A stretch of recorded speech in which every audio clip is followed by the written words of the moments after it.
Today we're going to be working a projectile problem out of your homework about a ship firing a shell over an island. So we've got a little diagram here. The ship's firing the shell. There's initial velocity. That's going to be the path that the shell actually follows. It's going to go over an island and then land near an enemy ship. And there's also a diagram on your homework paper.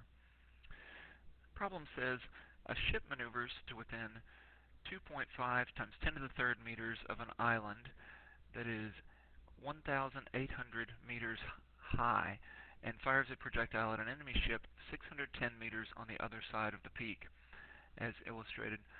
Ship shoots a projectile with an initial velocity of 270 meters per second at an angle of 75 degrees. How close to the enemy ship does the projectile land, and how close vertically does the projectile come to the peak? Okay, so they've asked us to work two different things. First of all, let's write down a few givens. Our velocity is going to be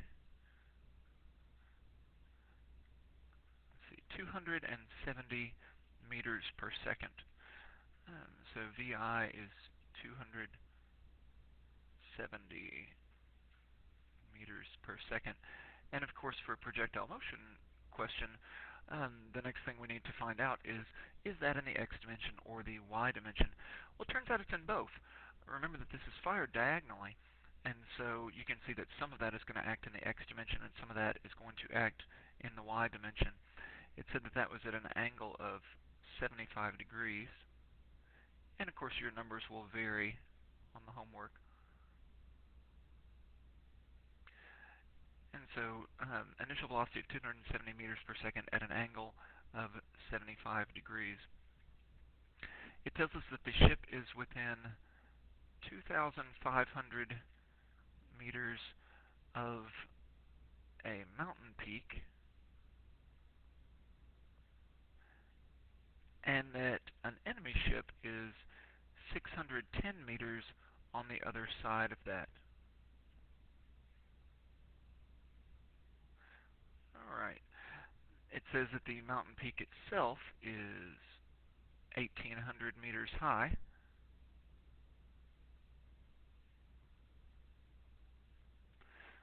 Alright. And eventually it asks us some questions about, for part A, it says how far does the shell land from the enemy ship? And so part A is asking about this distance from the finishing point of the shell to the enemy ship. And then part B says how high above the island does it go? And so that will actually be solved at this point. Now this point is not, so there's what they ask us for in A is that distance. Here's what we're looking for in B. Now part B is solved at this point. That is not actually at the midpoint. Okay, so we cannot assume that VFY is 0. We cannot assume that the time is half of its total. So we'll come back to B in just a moment, but there's going to be a little bit of a new technique that we'll use there. All right, so I think we've got several of our givens written down there, although we haven't separated them into x and y. We'll do that as we go. All right, first thing, let's go ahead and separate VI into VIX and VIY. So I'm going to draw an arrow right here. And it's going to be pretty steep because it's 75 degrees. And then we're going to separate it into its components. So we'll have the x, and then we'll have the y. All right. And let's see. So this will be VIX. This will be VIY. Got theta in there, which is 75 degrees. Okay. And that, of course, is the initial velocity vector itself. All right, so first thing, let's just go ahead and calculate values for that. VI times sine theta will be equal to VIY, because sine is the opposite leg, and so that will be the function we'll use for this, which we said that VI was 270, and theta is 75 degrees. So that will give us our VIY value.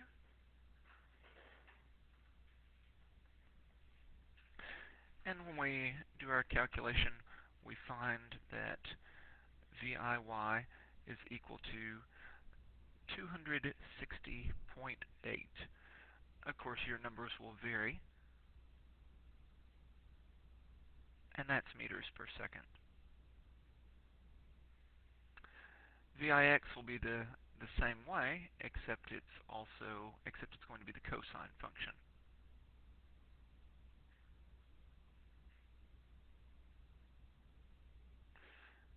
And so VIX will equal 69.9 meters per second.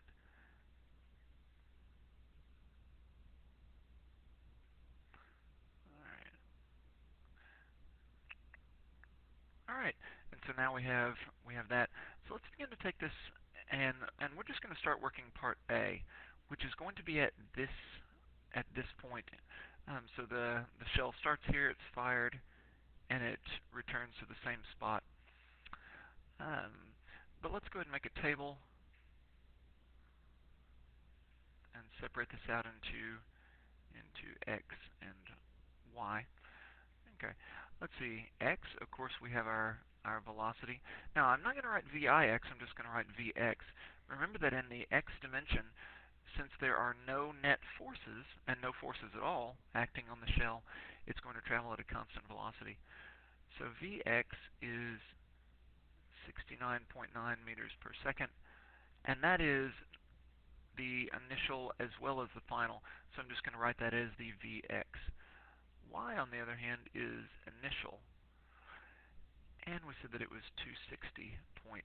So 260.8 meters per second. All right, 260.8 meters per second. Now that is in the upward direction, which means our acceleration, which is caused by gravity, and gravity always acts downwards, which means I need to give it a negative sign because those are in opposite directions. And 9.8 for your homework, that's going to be 9.81 meters per second squared. All right, and so now we look, and at point A, we know a couple of other things. Vfy at this point is actually the same as Viy. Remember that when an object is thrown upwards and comes back to the same elevation, the initial and final velocities actually have the same value, but opposite signs. So Vfy for part A will actually equal negative 260.8 meters per second. And since it does come back to the same elevation, the actual delta y will be 0 meters. Now, in order to be able to find the distance that they want for part A, we're going to need the entire delta x, which is this distance here. So we're actually going to find the entire delta x from the point that it's fired until the point that it lands. And then what we will do is we will subtract this combination here. So we will actually find delta x represented in orange, and then we will subtract this distance plus this distance in blue, and that will leave us with section A, which is what we're actually looking for. In order to find delta x, there are three things in the x dimension: the velocity, the displacement, and the time. We only have one, so we're going to have to get time, and the place we're going to get that is going to be from the y dimension. So we're actually going to find time in the y dimension, but remember, the trick for projectiles is that time then will be the same in the x dimension. So I need to find time in the y dimension, and then we will be able to use that to find delta x in the x dimension. So let's see, we we have literally everything for y except time. So any formula will do.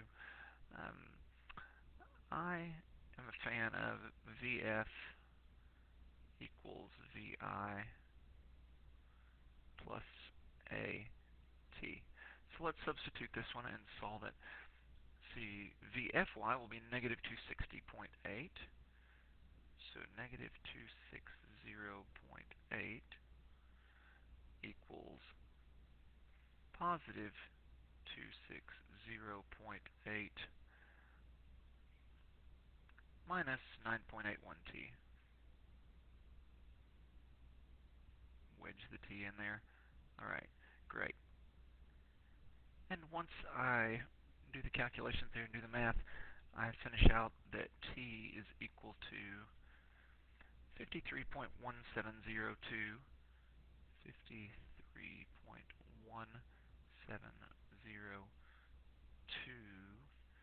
seconds. Again, that is way too many significant figures for just ordinary work of a problem. However, since we are performing our homework for a computer and we have to be within 1% difference, we do need to keep all of those numbers until the very end. Alright, so at this point, I'm going to take that and I'm going to use our formula for our most basic understanding of velocity, which is that it is the rate of displacement. And so velocity is rate of displacement. Since it is the total displacement the total time, remember that is actually an average velocity. But since our x, and so you couldn't use this in the y because the velocity in the y changes.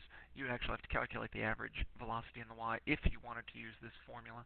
However, in the x dimension, since our initial and our final are the same and there's no acceleration, there's no change, it turns out that that is the value the entire time in the x dimension, so we can use this formula. This is always the one I use in the x dimension because there is never any change in the x dimension since we don't take into account air resistance. And so this works out fabulously.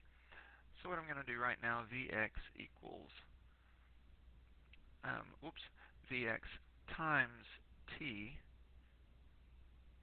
will equal delta x. And so then delta x will equal velocity times time, and that's just going to be 69.9 times 53.1702. And so we find that the total delta x is 3,715.6 meters.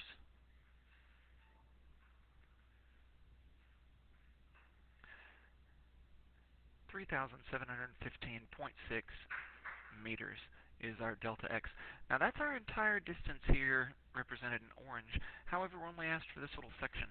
So we need to take 3,715.6 and we need to subtract this combination of 2,500 and 610, and that's going to equal our answer for part A. So let's see, 2,500 plus 610 is going to be 3,110. So when I take 3715 and subtract 3110, I will get 605.6 meters. All right, and so that should be our answer for part A. All right, and so that will be our answer for part A. Now for part B, we're going to be asked to find the distance between the top of the mountain and the projectile as it passes over. Since that's not in the middle, as I said earlier, we cannot make any assumptions about VFY being 0. We can't assume that we could just cut this time in half. What we need to know, though, is we need to know the time that it takes for it to get to that spot. And then we can use that time along with our y information in order to solve for section B that's marked here.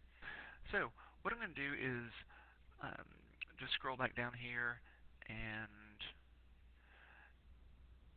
write down a couple of things. In this case, for B, we can see that and what I'll do is I'll start working in red, and that way you'll be able to see what's different for part B. For part B, we can see that delta x is actually 2,500 meters because that's how far it is to the mountain. And so we can use delta x along with our other x information in order to solve for the time at that point. So delta x is actually 2,500 meters for this one.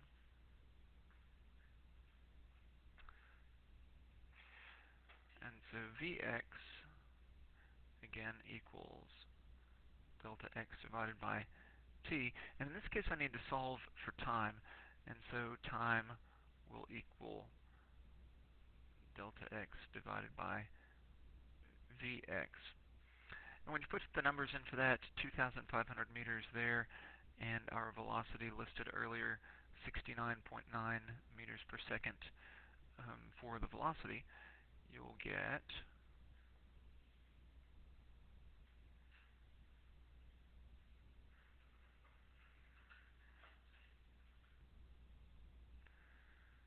35.7654 seconds. Again, since this is something we're doing for the computer, we're going to keep way too many decimals. 35.7654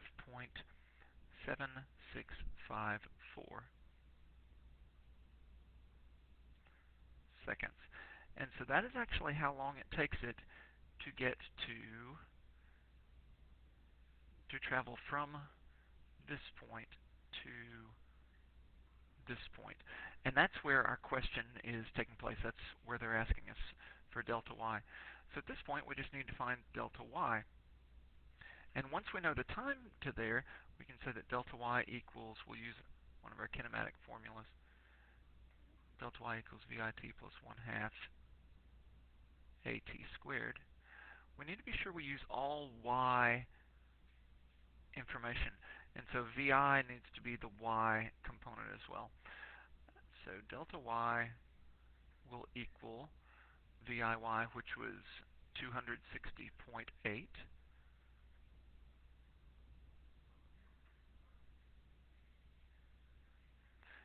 times our time,